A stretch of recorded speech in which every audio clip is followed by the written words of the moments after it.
Hebreus capítulo 3.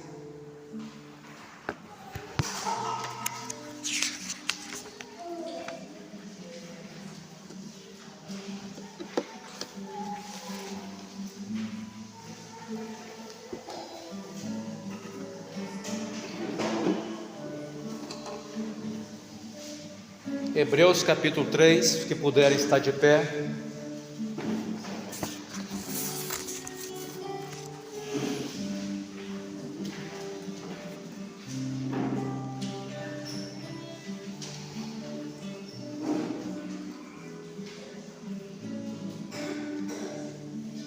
Glória a Jesus. Irmãos, nós vamos estar lendo o versículo 12 e o versículo de número 13. Hebreus capítulo 3, versículo 12 e versículo 13.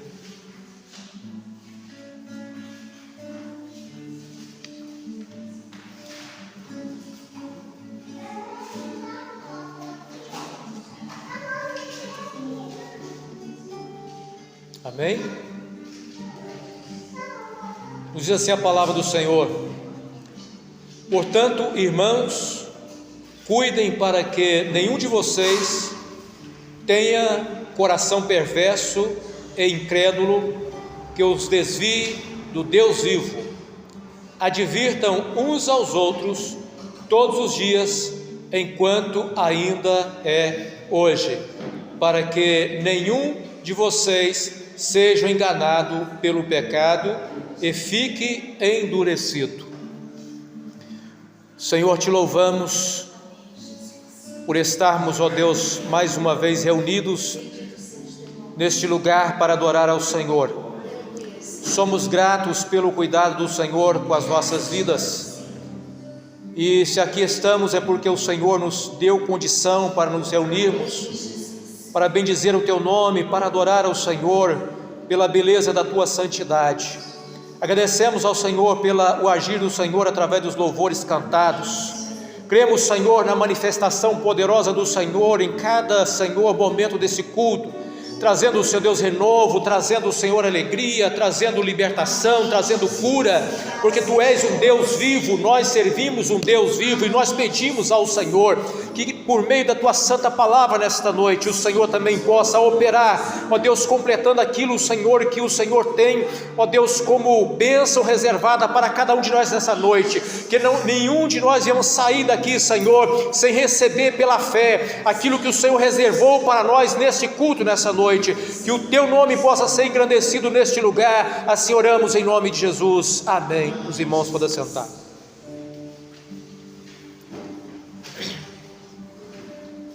Meus irmãos,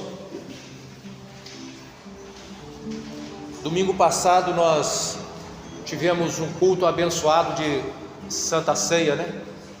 Culto maravilhoso, onde o Senhor operou grandemente nas nossas vidas. E finalzinho do culto, um dos nossos irmãos me procurou emocionado para falar de uma visão que ele teve quando eu estava orando pelos elementos do culto. E ele estava emocionado porque ele nunca tinha tido nenhuma visão. Foi a primeira vez que ele teve uma visão, e ele me procurou emocionado, dizendo que quando eu estava orando pelos elementos, ele viu uma noiva caminhando, e depois ele via uma coroa. Ou seja, a noiva, a palavra de Deus mostra que a noiva é a igreja do Senhor Jesus. Nós, como igreja do Senhor Jesus, nós estamos exatamente, irmãos, numa caminhada, numa jornada espiritual, rumo a um momento em que nós vamos encontrar com o nosso Senhor Jesus, com o noivo, com o amado. E na final da nossa carreira haverá um galardão, haverá recompensa para aqueles que permaneceram fiéis ao Senhor, apesar das lutas, apesar das tantas tribulações que enfrentamos nesse mundo. Mas aqueles que permanecem fiel, viveremos um momento glorioso com o Senhor na volta do Senhor Jesus para arrebatar a sua igreja. A mensagem que o Senhor colocou no meu coração para nossa meditação nessa noite, irmãos, tem como tema: ainda é hoje. Os irmãos podem pensar assim, mas qual a novidade disso? Ainda é hoje, né? Hoje vai até meia-noite, nós sabemos, todo mundo, né, sabe que até meia-noite é hoje. Qual a novidade disso aqui? É porque, na verdade, irmãos, nós estamos falando de um tempo profético, de um momento profético aonde a palavra do Senhor aponta para uma oportunidade de salvação oferecida ao homem. A lei de Moisés, havia algumas festas, e todas as festas que Israel comemorava tinha um simbolismo profético, um significado profético. Até o dia do sábado, o dia do descanso, apontava profeticamente para o Senhor Jesus, o nosso descanso. Os irmãos vão lembrar que certa vez Jesus disse assim: vinde a mim todos que estáis cansados e sobrecarregados, e encontrarei descanso para as vossas almas. Mateus 11, 28. Nós encontramos esse convite do Senhor Jesus a todos, para que nele nós possamos encontrar descanso. Então, o dia do sábado apontava para o Senhor Jesus. Havia o ano aceitável do Senhor.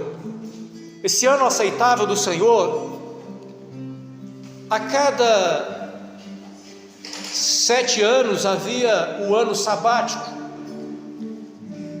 e no final de 7 anos sabáticos, aí nós tínhamos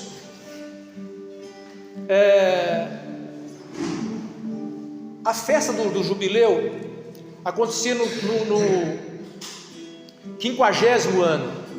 Então você tinha os anos sabáticos, e quando era aquele último ano sabático, você tinha o jubileu. E o que acontecia nesse jubileu? As pessoas que tinham adquirido dívidas, nesse ano tinham suas dívidas perdoadas. As pessoas que tinham perdido as suas terras por causa das dívidas, nesse ano as suas terras eram devolvidas, eram restituídas. As pessoas que tinham ali naquela época se podia se tornar escravo, porque se não tinha como pagar a dívida, a pessoa se tornava escravo para pagar aquela dívida. Então naquele ano do jubileu, essas pessoas escravas por dívidas também eram libertas. Então imagina, irmãos, que ano maravilhoso, que festa maravilhosa. Era o ano aceitável do Senhor, mas profeticamente o ano aceitável do Senhor apontava para o Senhor Jesus. Isaías, no capítulo 61, o versículo 1 e 3, nós vamos ver,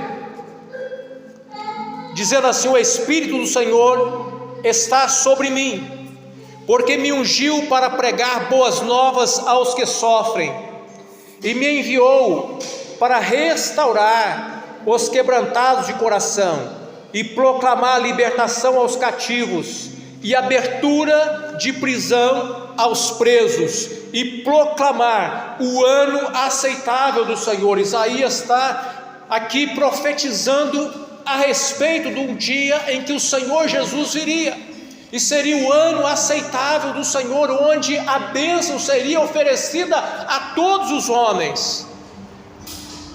Cerca de 700 anos depois de Isaías profetizar e dizer essas palavras, o Senhor Jesus entra na sinagoga, e quando ele vai ler ali a palavra do Senhor, o trecho em que cai para ele ler é justamente esse trecho. E quando ele termina de ler exatamente esse versículo de Isaías, ele diz assim: hoje se cumpriu esta escritura em vossos ouvidos. Por quê? Porque agora Jesus estava ali cumprindo aquilo que profeticamente falava dele: o ano aceitável do Senhor, o dia em que o Senhor estava agora propício a proclamar as boas novas, a libertação aos cativos, a abertura de prisão aos presos, a trazer para o coração aflito a paz. É tudo isso que o Senhor Jesus veio fazer, cumprindo aqui a profecia do Senhor. Então podemos dizer, irmãos, que nós estamos no ano aceitável do Senhor. A partir da vinda do Senhor Jesus, nós estamos no ano aceitável do Senhor, aonde nós podemos desfrutar, pela graça maravilhosa do Senhor, de bênçãos extraordinárias disponíveis para as nossas vidas, desde uma cura física, de uma porta que se abre, de uma solução de um problema, mas muito maior ainda, da salvação da alma humana, da libertação da alma humana, do conforto que a alma precisa, que só em Cristo Jesus se encontra a paz verdadeira, que o mundo não tem, e nós encontramos no Senhor Jesus. Isaías, no capítulo 1, no versículo 16 e 20, nós encontramos a seguinte expressão: lavem-se, limpem-se, removam seus pecados de minha vista, parem de fazer o mal, aprendam a fazer o bem e busquem a justiça, ajudem os oprimidos, defendam a causa dos órfãos, lutem pelos direitos das viúvas. Venham, vamos resolver esse assunto, diz o Senhor. Venham, vamos resolver esse assunto, é o convite do Senhor. Vamos resolver esse assunto. Que assunto é esse? O assunto do problema do homem, e o maior problema do homem se chama pecado. Vamos resolver esse assunto, diz o Senhor. Venha. E ele diz assim: embora os seus pecados sejam como escarlate, eu os tornarei brancos como a neve. Embora sejam vermelhos como carmesim, eu os tornarei brancos como a lã. Se estiverem dispostos a me obedecer, terão comida com fartura. Se porém se desviarem, se recusarem a ouvir, serão devorados pela espada. Eu, o Senhor, falei. Então nós encontramos aqui o profeta, trazendo uma palavra do Senhor, aonde o Senhor chama o homem para um concerto com ele, convida o homem para desfrutar de uma bênção de perdão, de uma bênção de restauração, de um concerto com o Senhor Jesus. E aqui ele vai dizer da graça de Deus, o tamanho da graça de Deus, quando ele vai falar assim: ainda que os seus pecados sejam como carmesim, vermelhos como carmesim, eu os tornarei brancos como a lã. Brancos como a lã. Ainda que os seus pecados sejam como escarlate, eu os tornarei brancos como a neve. Veja bem, irmãos, é isso que o sangue de Jesus faz nas nossas almas. Quando nós, arrependidos, aproximamos do Senhor Jesus, confessamos a Ele os nossos pecados, o sangue de Jesus nos purifica de todo pecado, e a nossa alma se torna branca como a neve. Tem um louvor maravilhoso que nós cantamos: alvo mais que a neve. De onde o autor tirou aquela letra?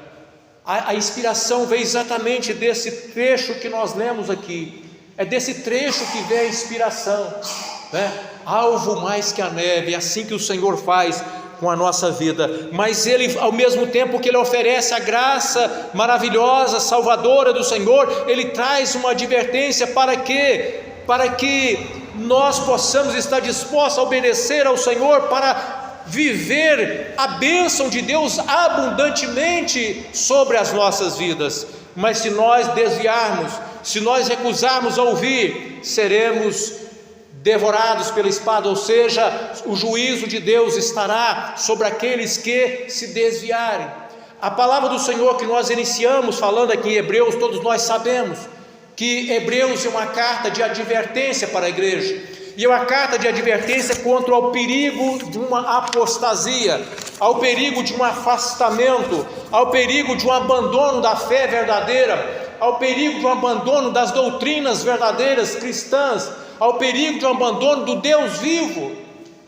E essa é uma realidade, irmãos, que tem atingido muitas pessoas que já viveram na presença de Deus, que já proclamaram uma fé em Cristo Jesus, que já tiveram uma experiência com o Senhor e que viraram as costas para Ele, viraram as costas para aquele que graciosamente os salvou um dia. Mas a palavra do Senhor para nós nessa carta é uma palavra que vem para nos advertir quanto a esse perigo. E se tem uma forma de nós escaparmos da apostasia, o que é apostasia? Apostasia é o abandono da fé verdadeira. Apostasia é o desvio das doutrinas cristãs. Isto é apostasia.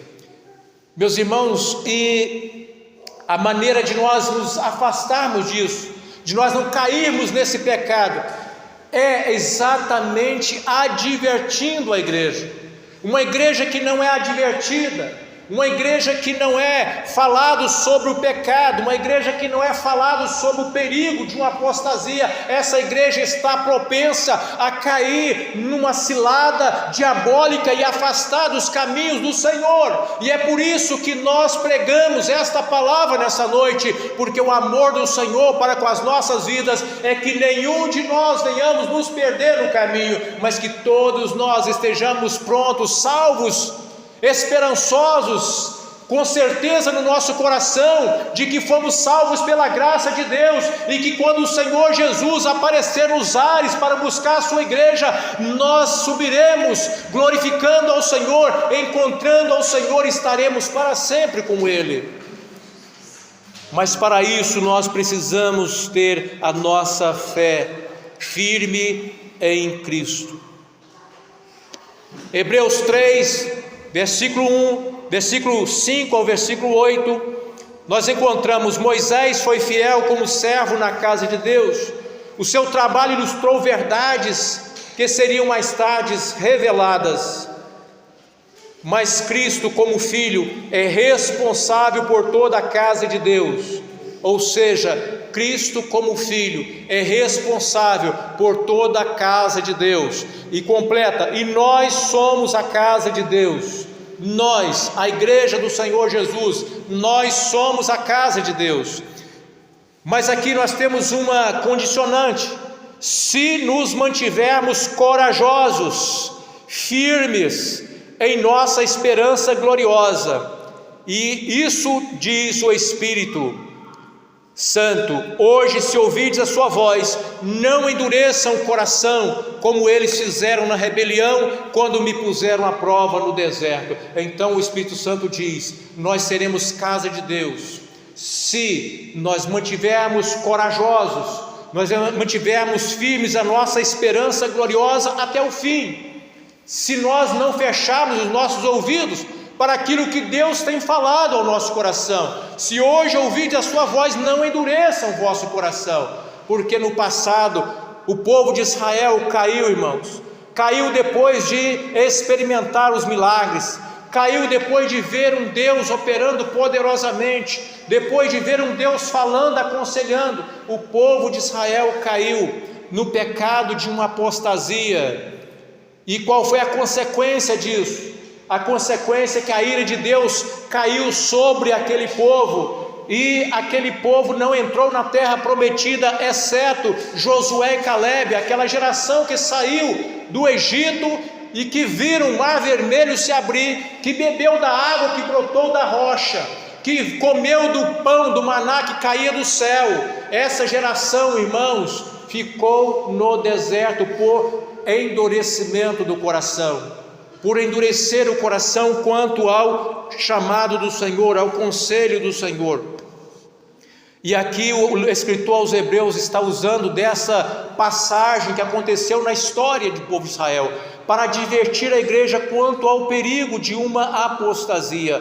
E nós precisamos ter isso em mente, no nosso coração, guardando isso, para que nosso coração esteja envolto no temor de Deus todos os dias da nossa vida. O temor do Senhor deve estar no nosso coração, para que a nossa vida seja trilhada e seja direcionada pela palavra do Senhor e pelo Espírito do nosso Deus. Hebreus 3,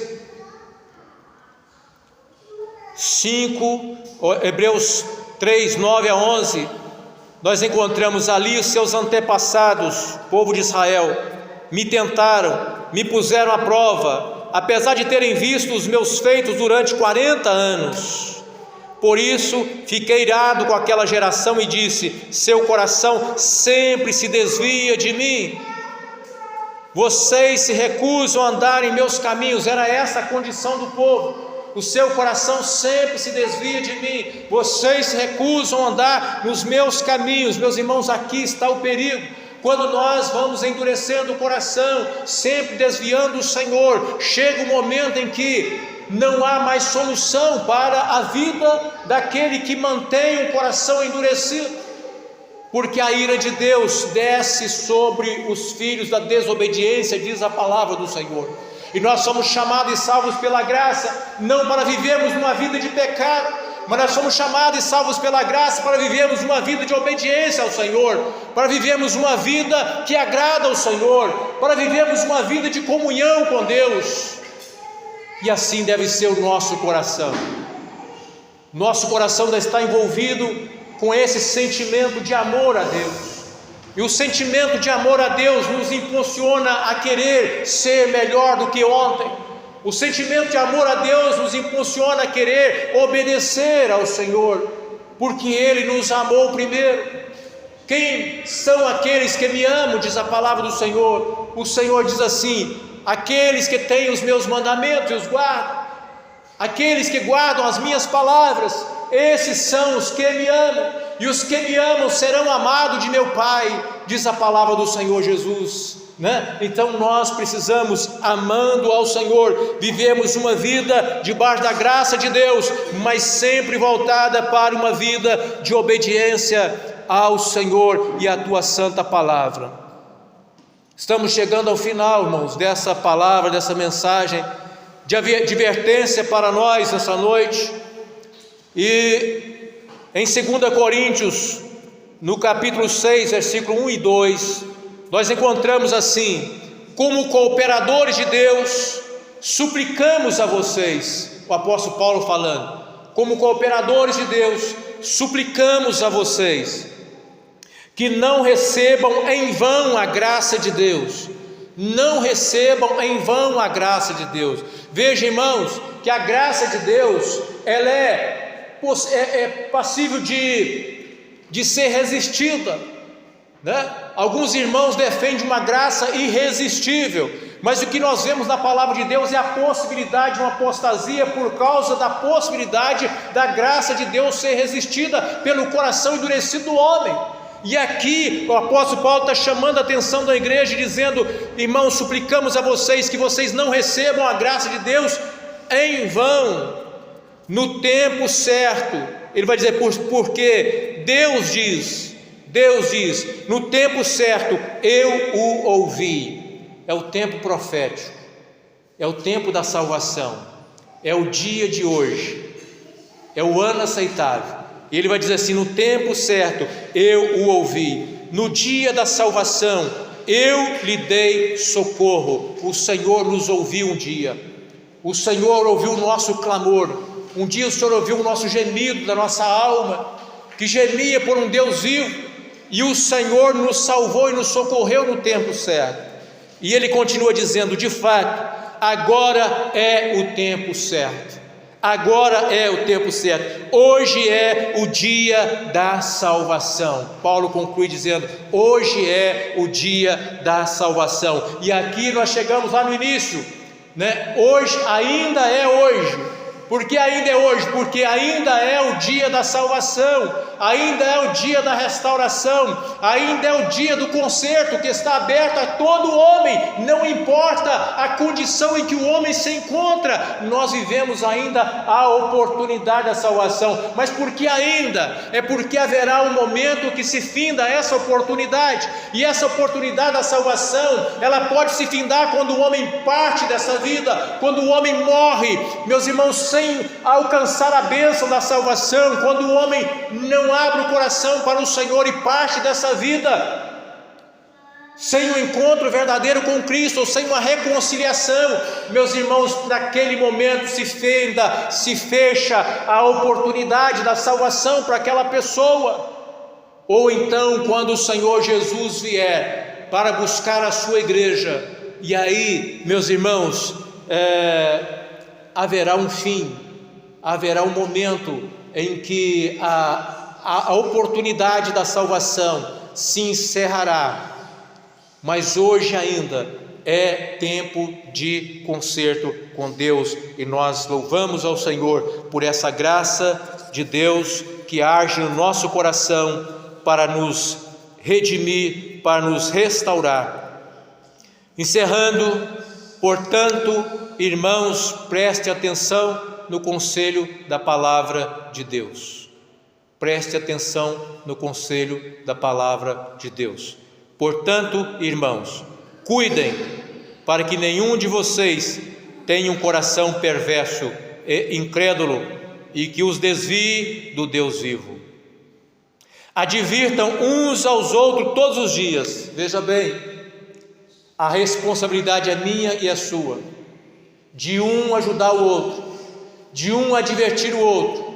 Todos os dias da nossa vida, vamos advertir, vamos ajudar um ao outro, para que, enquanto ainda é hoje, advirtam uns aos outros todos os dias, enquanto ainda é hoje, para que nenhum de vocês seja enganado pelo pecado e fique endurecido, porque nos tornaremos participantes de Cristo se de fato mantivermos firmes até o fim a confiança que nele depositamos no início.